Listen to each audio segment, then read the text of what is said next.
né, irmãos? Tem pouco tempo que eu não faço isso. Por mais que a gente fale da palavra do Senhor todos os dias, por mais que nós tenhamos um compromisso com aquele que nos chamou, estar aqui em cima não é fácil, irmãos. Pode ter certeza, estar embaixo é melhor. Mas Deus é bom. Deus é bom o tempo todo. E se Ele tem confiado a nós, que nós possamos fazer da maneira que possa agradá-lo, né? E a minha oração é para que nesta noite o Senhor possa anular todo o meu conhecimento, todo o meu entendimento, e que você possa ouvir somente a voz do Espírito Santo. Aleluia. Eu convido os irmãos a abrirem a palavra comigo no livro de Atos, capítulo 16.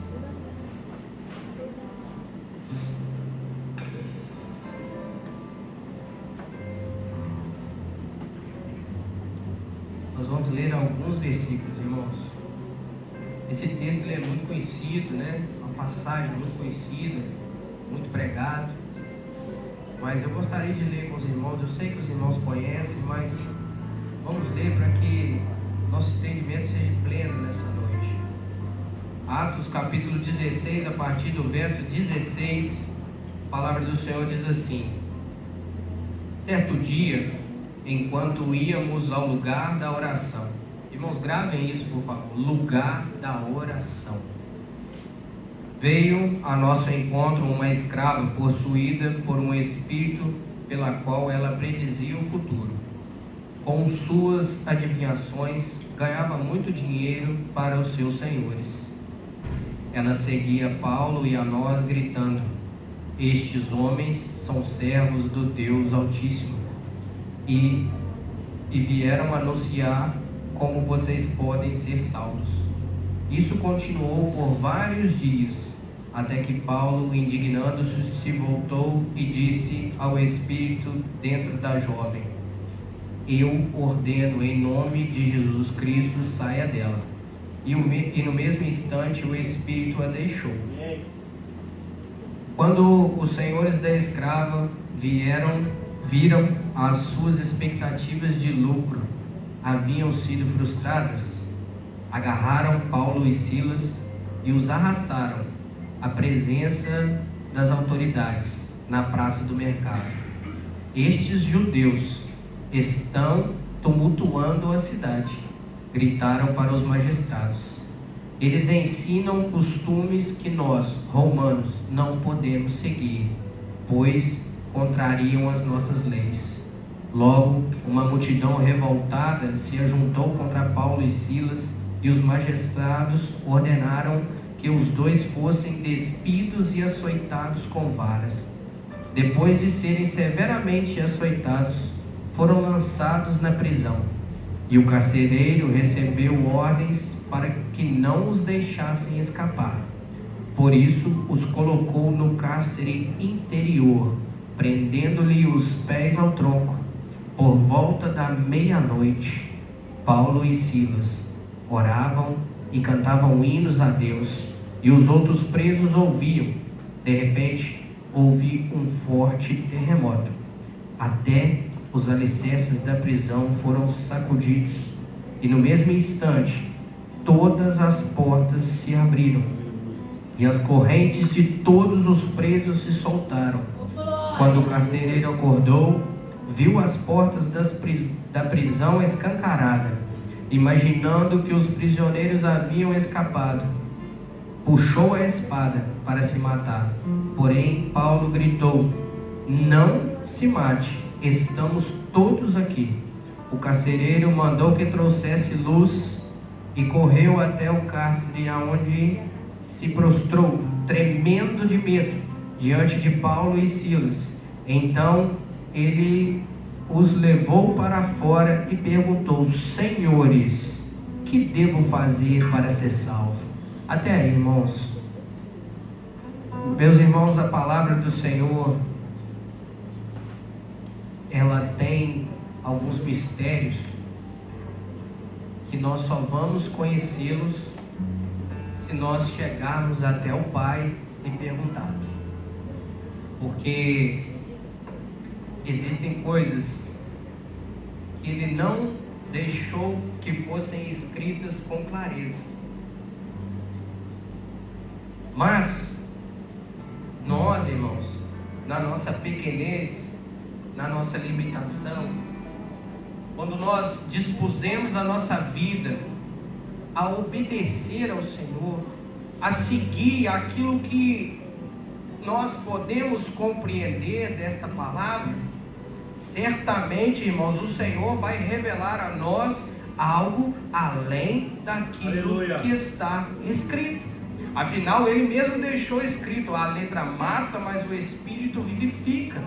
Ou seja, para que a vida que existe nesta palavra, eu tenha acesso a essa vida, eu preciso estar em Espírito.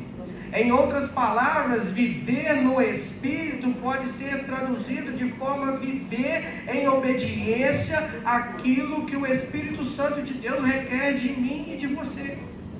É muito importante, irmão, nós entendemos que Paulo e Silas, eles estavam numa viagem missionária, numa cidade chamada Filipos, uma cidade idólatra, uma cidade dominada pelos romanos, ou seja, com costumes romanos, e eles estavam ali tão somente em obediência ao Senhor.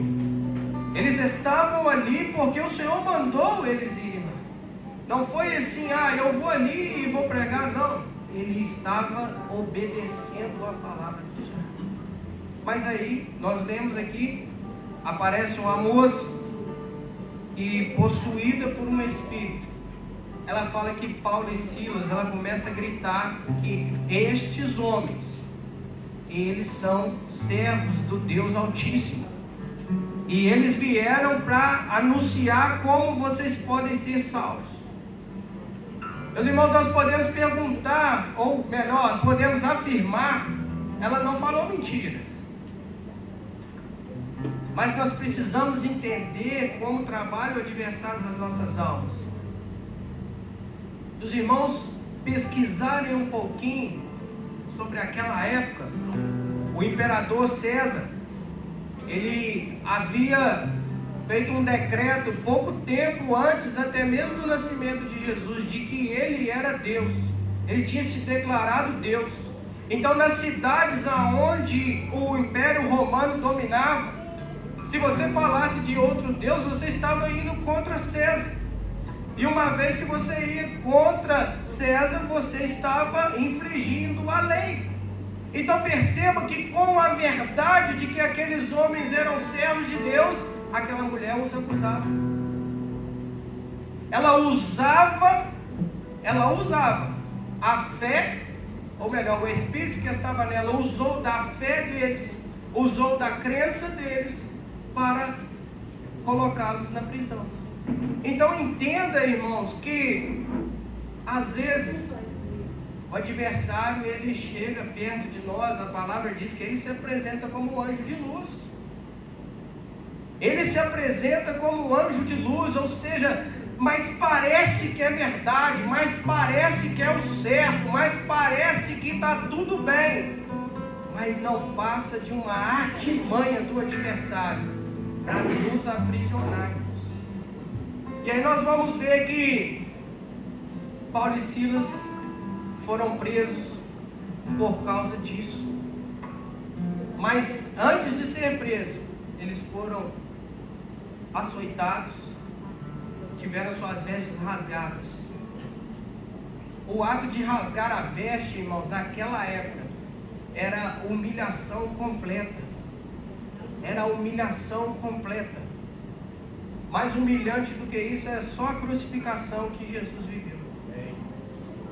E a palavra vai nos dizer, irmãos, que eles, depois de açoitados, depois de humilhados, foram colocados no cárcere.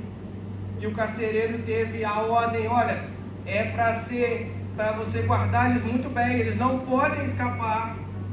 E aí ele é lançado no cárcere, eles são lançados no cárcere interior com os seus pés amarrados ao tronco. Irmão, você consegue imaginar isso? Nós lemos aqui, depois de severamente açoitados, eles foram presos. Quer dizer, eles apanharam muito. Não é pouco não, é muito. Mas diz que perto da meia-noite. Meus irmãos, eu sou da geração ainda, eu não sou novinho não. Mas meus cabelos brancos também, eu sou muito velho não, tá, irmãos? Mas eu sou da geração que se você tomasse uma geral da polícia na rua, todo mundo te olhava torto. Opa, esse aí é mau elemento. Não, não é não. Se você fosse parar na cadeia então, meu amigo, você estava enrolado. Você estava enrolado. Se tem uma coisa que eu agradeço a Deus, irmão, que eu nunca parei lá não. Já fiz muita coisa errada, mas nunca fui lá não. Mas a gente sabe, conhece um pouquinho, e a palavra diz, né, a lei diz, que lá na cadeia, nas prisões, tem regras. Não é de qualquer maneira. E eu pesquisei um pouquinho, irmãos, e eu vi que em quase todas, para não dizer todas, às 10 horas da noite tem um toque de silêncio. Das 10 horas da noite acaba todas as atividades. Com sono ou não, você tem que ir dormir. Mas a palavra diz que eles cantavam, era meia-noite. Sabe o que eu entendo aqui, irmãos? Até 10 horas da noite pode cantar, pode louvar, pode conversar, pode bater papo, mas meia-noite, ou seja, depois do protocolo, depois que encerrou o momento, depois que saiu aqui da igreja, depois que acabou o culto, irmão, depois que o pastor fechou a porta da igreja, você consegue adorar? Você consegue adorar, irmão? Depois que apagou a luz, depois que quem estava com a chave na mão foi dormir, porque a palavra diz que o carcereiro foi dormir. Ele tinha a chave. E aí, irmão? Você consegue adorar depois da meia-noite? Você consegue continuar adorando depois que todos foram embora? Depois das 10, depois que passou aquilo que todo mundo consegue fazer? Tem um momento que todo mundo faz, até aqui todo mundo faz. É bom demais orar ao Senhor, adorar o Senhor no momento do culto. Você consegue adorar quando o seu esposo te magoou, quando a sua esposa te entristeceu? Você consegue adorar à meia-noite, irmão? Eu te convido agora, nesse momento, fica de pé, adora o Senhor. Se você ainda é daquele que adora à meia-noite, se nós somos uma igreja que não tememos os cárceres, as prisões, mas nós dizemos, Senhor, eu vou continuar te adorando. Oh, aleluia! Que eu sou adorador, assim Deus me formou. E quem poderá calar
exaltado seja o nome do Senhor. Meus irmãos, como é bom adorar o Senhor. Como é bom saber que Ele é digno. Ele é o único, irmãos. É o único. E Paulo e Silas naquela prisão, eles sabiam disso, irmãos. O irmão Fernando disse aqui na quinta passada, eles não cantaram e louvaram e oraram, que a palavra diz que eles cantavam e oravam. Eles não fizeram isso porque eles esperavam um terremoto, não, irmãos. Nós precisamos entender isso. Paulo e Silas não sabiam que ia ter um terremoto, não. É fácil para nós lermos a história, porque nós lemos do início ao fim e nós sabemos o que aconteceu. Mas se nós nos colocarmos no lugar deles, irmãos, ou conjecturar aqui, irmãos, fica imaginando lá os pés presos, não sei se estava de barriga para baixo, estava de barriga para cima. Acredito que devia ser de barriga para baixo, pastor, porque as costas estavam machucadas, estavam feridas. E um olha para o outro e diz: e aí, Silas, como é que está aí? Porque só podia ouvir a voz, já estava escuro. O cárcere interior, irmãos, naquela época a prisão era um buraco. Era cavado um buraco e ia escavando, escavando, e eles estavam lá no último, lá no fundo. E lá ainda estavam amarrados, na escuridão. Mas um olha para o outro, eu imagino, e diz: e aí, Paulo? O que nós vamos fazer? Ô Silas, eu já estou orando. Então eu vou cantando. Enquanto você ora, eu canto. Na hora que eu cansar de cantar, você ora. Irmãos, a importância de você seguir na caminhada com Cristo ao lado de alguém que não vai te abandonar, mesmo no dia da angústia, mesmo dentro da prisão. Alguém que vai olhar para você e vai dizer: eu estou contigo, seja para cantar, seja para louvar, seja para ser preso, seja para chorar. Oh. Irmãos, nós vamos entender o livro de Atos no completo. Nós vamos ver o quanto o Senhor Jesus preparou os discípulos no ministério de Jesus. Porque Pedro não estava aqui nessa passagem, mas nós vamos ver quando Jesus é preso, um Pedro que nega Jesus. Mas aí já no livro de Atos nós vamos ver um Pedro encorajado, um Pedro ousado pelo Espírito Santo, e da mesma forma era Paulo e Silas.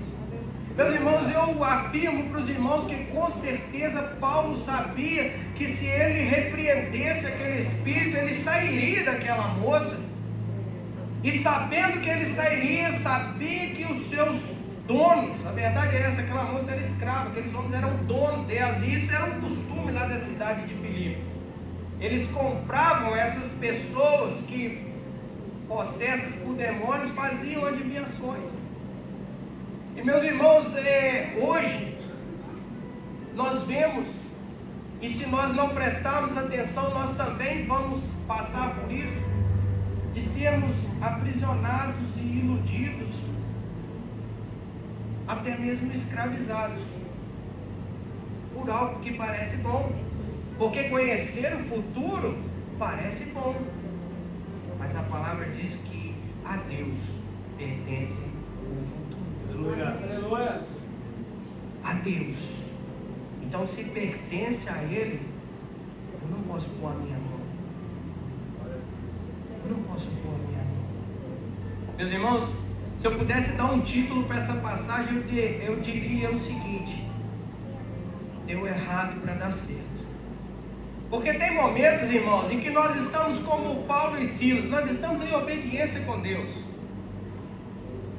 Nós estamos fazendo aquilo que o Espírito Santo nos impulsionou a fazer. A palavra diz que eles estavam na hora da oração. É um momento de comunhão com o Senhor. E aí o inimigo vem.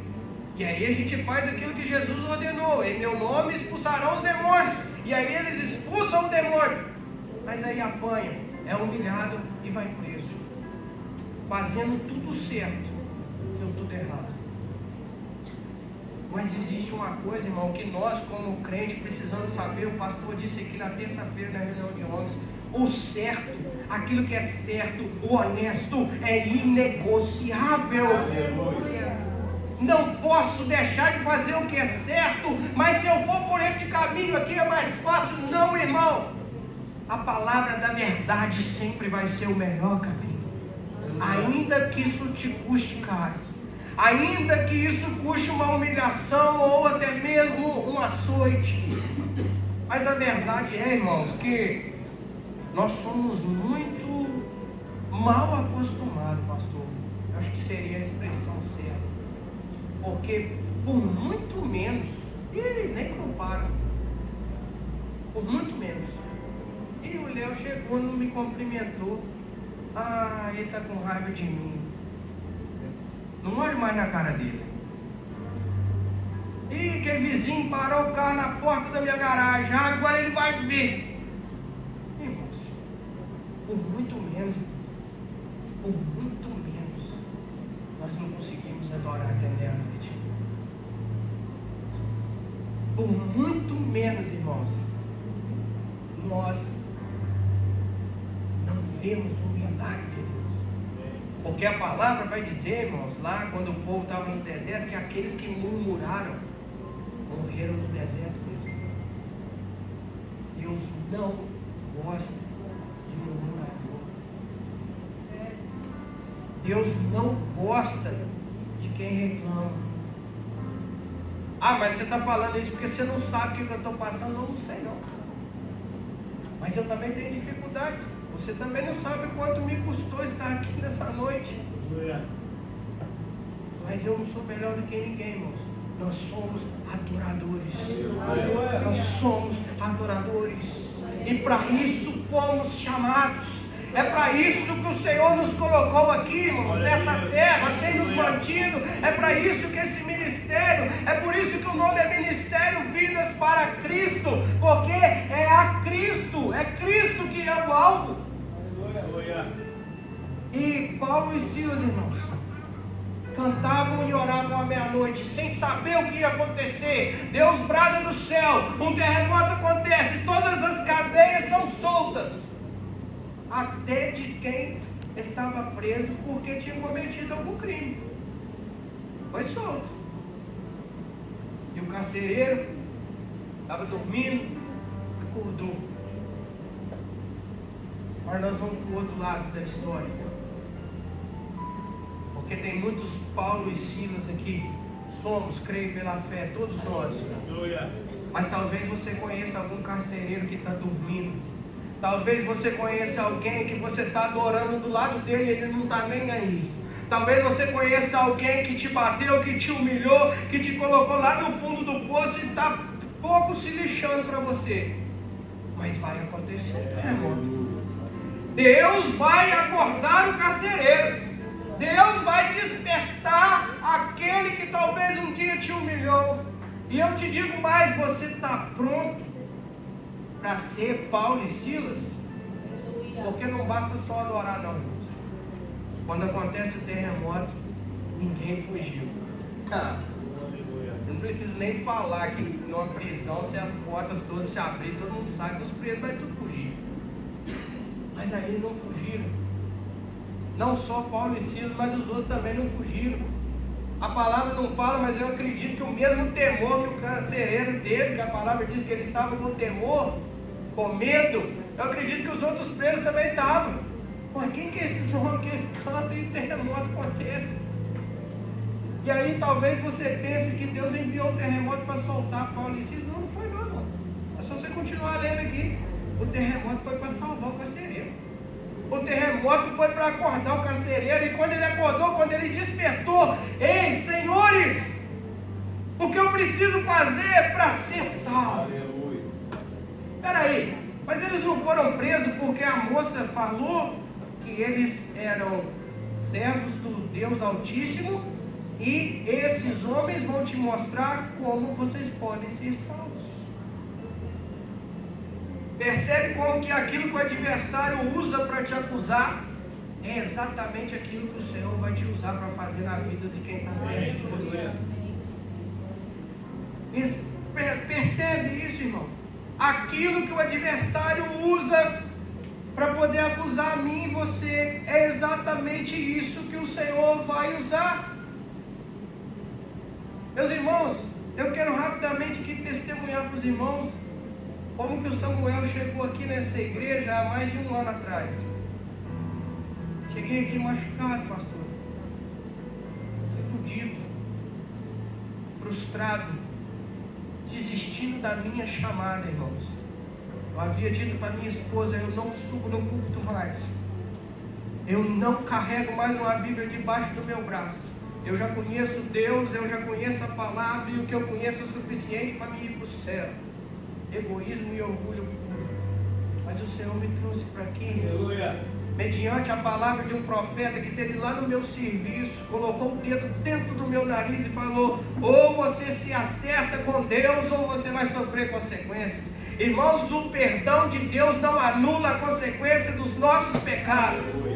Deus é amor, Deus perdoa todos os nossos pecados, mas as consequências Ele não anula. Samuel, onde você quer chegar com isso? Paulo estava preso, irmãos. Antes dele se entregar para Cristo, quantas pessoas ele lançou no cárcere?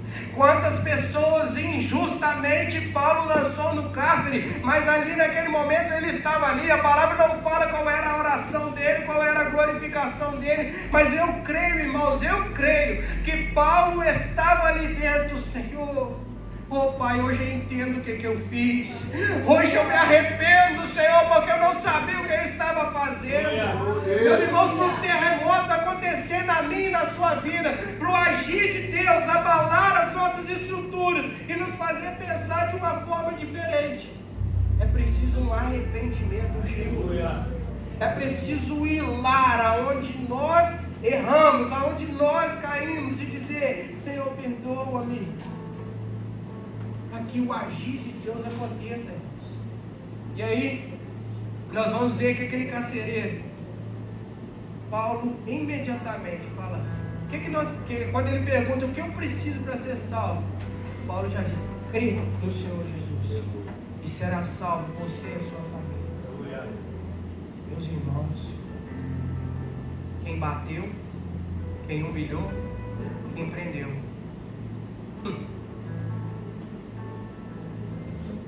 você consegue estender a mão? Eu tenho estendido a mão. Irmãos, prepara, porque Deus vai trazer diante de você. O pastor prega isso sempre, né, pastor? Deus vai te levar no lugar da sua humilhação, irmão. Deus vai trazer o seu acusador diante de você, e o que você vai fazer? Você vai agir da mesma maneira que ele agiu, e apontar o dedo e condenar? Porque eu não vejo nada de errado se Paulo e Silas viram para ele e falam assim: você quer ser salvo, meu amigo? Tchau para você. A cadeia quebrou, a porta está aberta, eu estou indo embora, tchau para você. Fica aí com o juízo, porque naquela época tinha um juízo para o carcereiro. Se perdesse um preso, ele pagava com a própria vida. Por isso que a palavra diz que ele queria se matar. Ele já estava antecipando, ele já sabia: eu vou morrer mesmo, então eu mesmo tiro minha própria vida. E quantos irmãos estão aí fora neste mundo? Talvez aquele que te acusou, aquele que um dia tentou te aprisionar, aquele que um dia te humilhou, ele aqui está preso, porque o carcereiro achava que estava em liberdade e Paulo estava preso, mas não, quem estava preso era ele. E quem tinha liberdade no Espírito Santo de Deus era Paulo e Silas. E nesta noite, irmão, nos dias de hoje, quem tem liberdade no Espírito Santo é a igreja. E é a igreja que tem a unção, é a igreja que tem a palavra de Jesus para dizer: seja salvo tu e a tua casa. Oi, irmãos, temos que estar apercebidos. Não é momento mais de revanche. A palavra diz que ao Senhor, a Deus, pertence a vingança. Fique em paz, irmãos. Fique em paz, porque a palavra vai dizer que esse carcereiro leva Paulo para a casa dele, se os irmãos continuarem lendo, e vai falar que lá na casa dele, Paulo batiza ele, Paulo batiza a família dele, e depois que eles são batizados, aí o carcereiro traz alimento, aí o carcereiro virou garçom, né? Aí o carcereiro virou enfermeiro, porque a palavra diz que ele cuida das feridas. Mas primeiro a palavra foi pregada.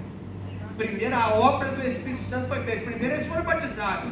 Primeiro ele anunciou Jesus para a família.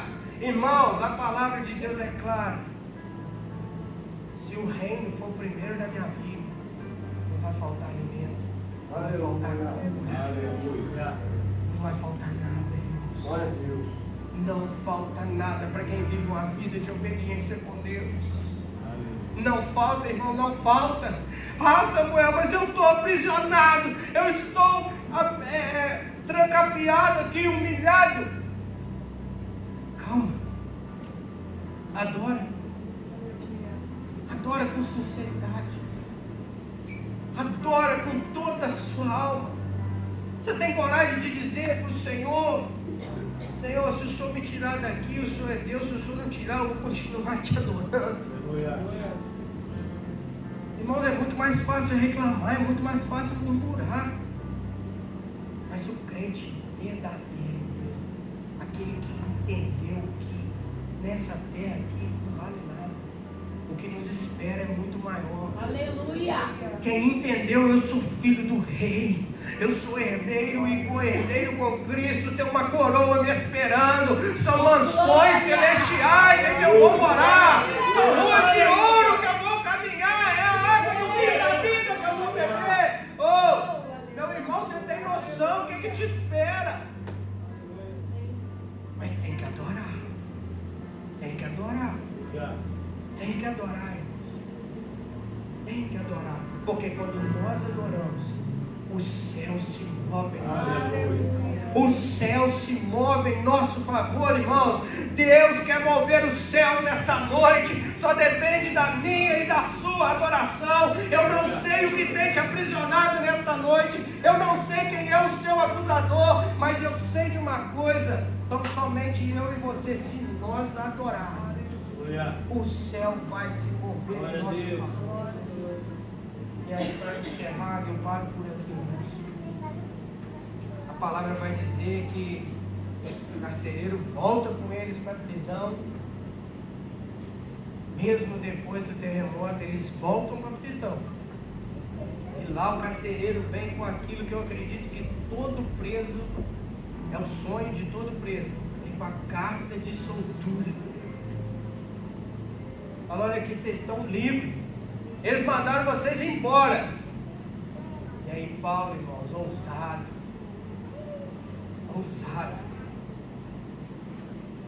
Vão não. Nós não vamos não. Vou sair daqui não. Na hora de me bater, na hora de me humilhar, na hora de me caluniar, foi em praça pública. Aí agora vocês querem que eu saia de fininho? Pela porta dos fundos? Ou não?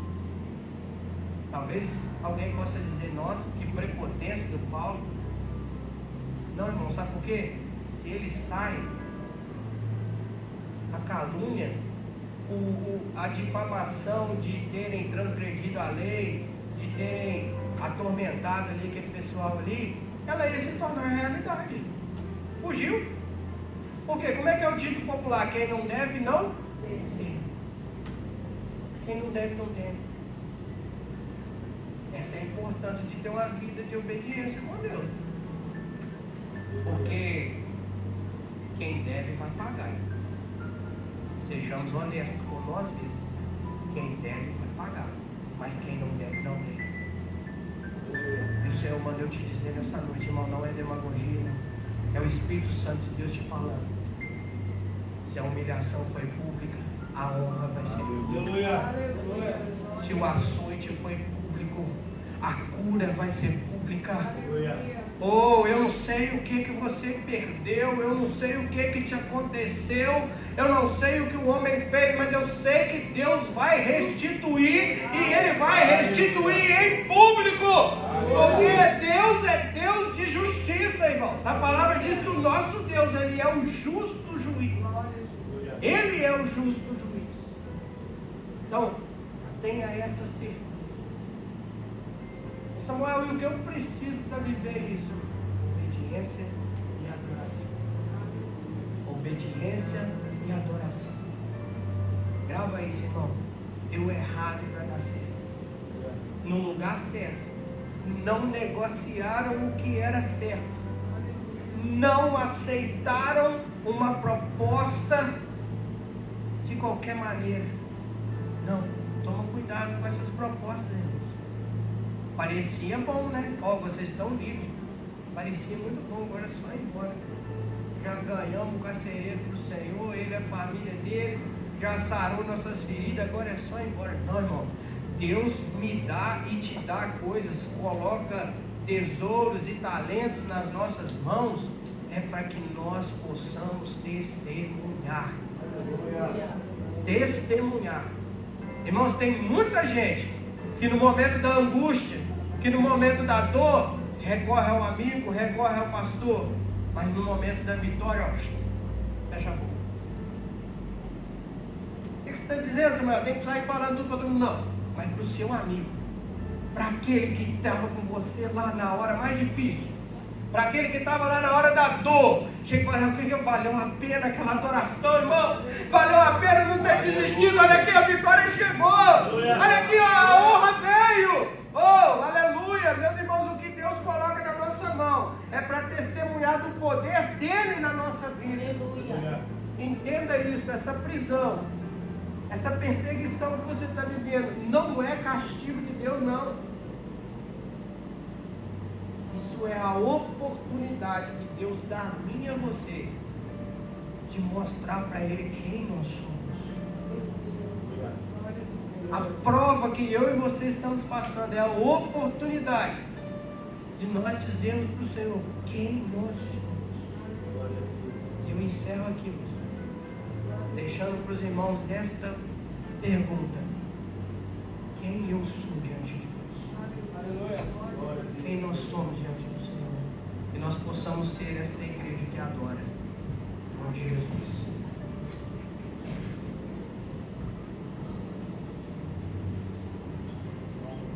Aleluia, Jesus. Amém, irmãos? Coloque sobre os seus pés para nós adorarmos ao Senhor. Uma palavra